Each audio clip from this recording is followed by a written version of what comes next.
University থেকে মাত্র পাশ করে বের হলো এবং তার মনে এখন অনেক বড় স্বপ্ন, সে বড় চাকরিজীবী হতে চায়, আপনাদের মতো এমডি সিইও হতে যাচ্ছে, সিএফও হতে যাচ্ছে।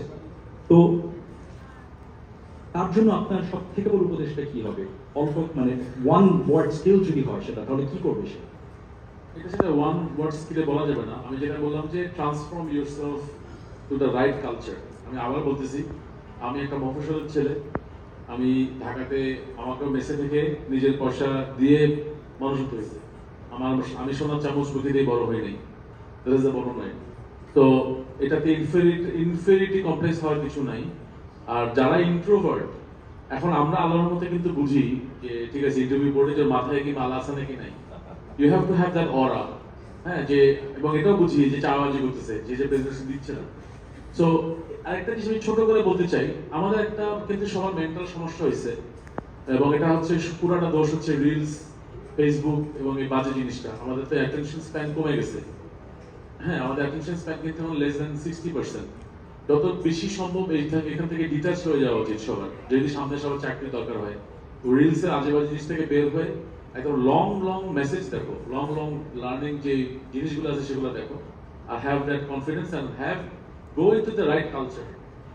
হ্যাঁ, go into the right culture, যে আমি এইখানে যাওয়ার জন্য আমাকে কি করতে হবে, ওটা রিসার্চ করে যাবা। ওই যে এখানে তুই যাবা ইন্টারভিউ দিতে, বুঝে যাবা কোম্পানিটা কি, যার সাথে কথা। আমি এখনো যে কাজগুলো করি, আমি যাওয়ার আগে তাকে রিসার্চ করি। I have research with about this two gentleman. আমি তাদের সাথে এখন কথা বলতেছি যে ওনাদের সাথে কি নিয়ে আমি কথা বলবো, এটা সবচেয়ে বেশি ইম্পর্টেন্ট। পৃথিবীতে কোনো কিছু এত ইজি না, there is no shortcut. There is no shortcut, right? Reels, 20-second reels. That's my message. Thank you. Thank you so much, Ram. I think this is a very important takeaway for us. যে আসলে reels বাদ দিতে হবে।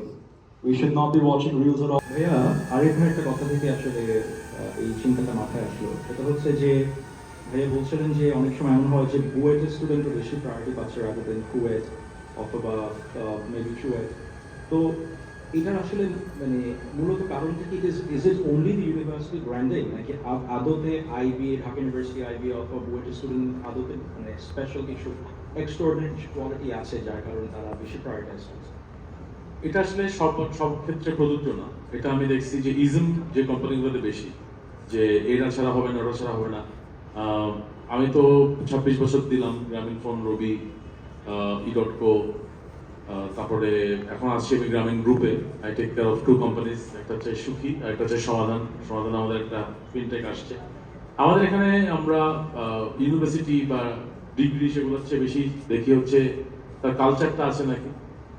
কারণ ভাইয়া যেটা বলে that's absolutely right, যে একটা ছেলে এসে যদি বিজনেস অ্যাকিউমেন্ট তার না থাকে, যে কিভাবে সেলটেক চলে বা কিভাবে ফিনটেক চলে বা কিভাবে একটা টেলকো চলে, ও ওখান থেকে তো কোনো নাম্বার ডিরাইভ করতে পারবে না। আর ফাইন্যান্সের আই থিঙ্ক সবচেয়ে ইম্পর্টেন্ট জব হচ্ছে যে গেট কিপার।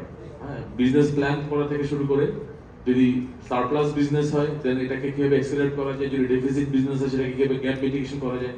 এটার সাথে আসলে সিএ বা এফসিএমএ বা সিএমএ বা CFA doesn't matter, the guy who is smart সে এটা করতে পারে।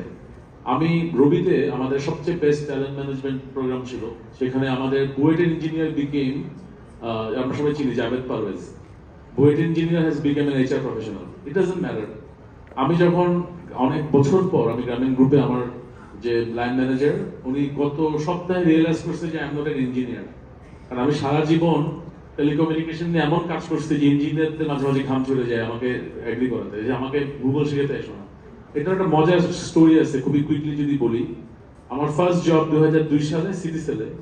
আমি আমার বসের সাথে ফার্স্ট ব্রিফিং এ বসছি। আমার বস আমাকে বলতেছে, মনে রাখবো একটা ফাইবারে 2 Mbps লিঙ্ক থাকে, সেই 2 Mbps লিঙ্ক আমরা কেটে 153 kbps করে বিক্রি করবো।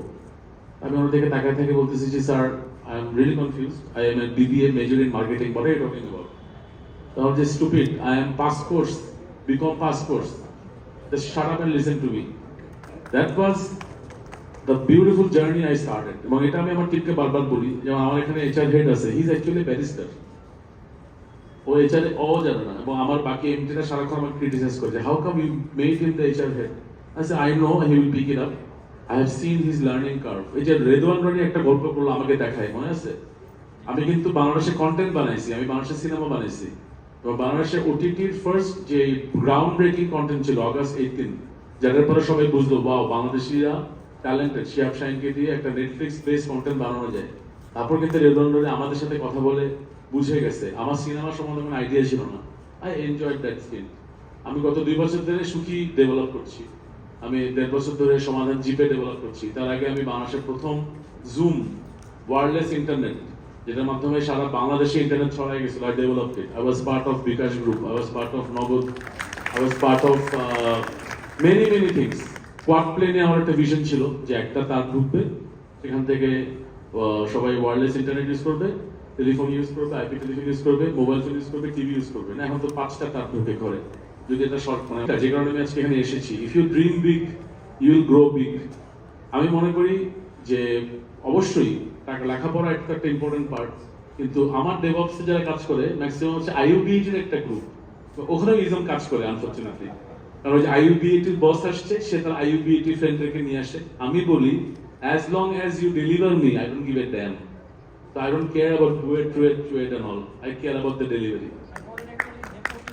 ফিল করি আমিও ভাইয়ের মতো এত 22 বছর ধরে পড়াই না। আমি পিএইচডি করার পরে একটা কোর্স পড়াই এনএসইউতে। ইভেন এনএসইউরও মানে ভালো ইউনিভার্সিটি, ওদেরও দেখলাম যে they are in a huge competition. MBA স্টুডেন্টরা চাই হলো স্যার চাকরি করে আসি, গ্রেডটা দিয়ে দেন। আমি একটা কোর্স পড়ালাম এই সেমিস্টার MIS 666 প্রজেক্ট ম্যানেজমেন্ট।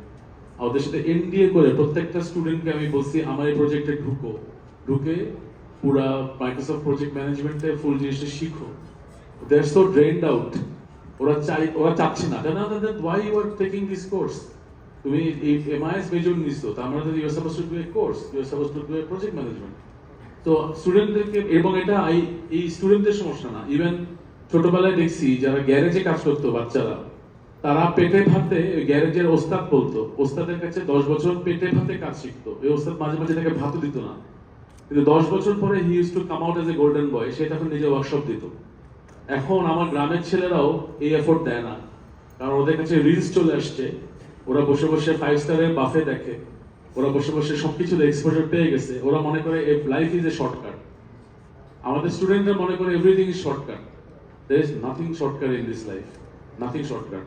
হ্যাঁ, সো এবং কাজটা যে কোনো জিনিসে সাকসেসফুল জিনিস করার জন্য এটা লার্নিং এবং প্র্যাকটিক্যাল লার্নিং এবং কালচার যেটা ভাইয়া খুব ভালো কথা বললো, লিফটে ঢোকার কালচার, অফিসে আসার কালচার,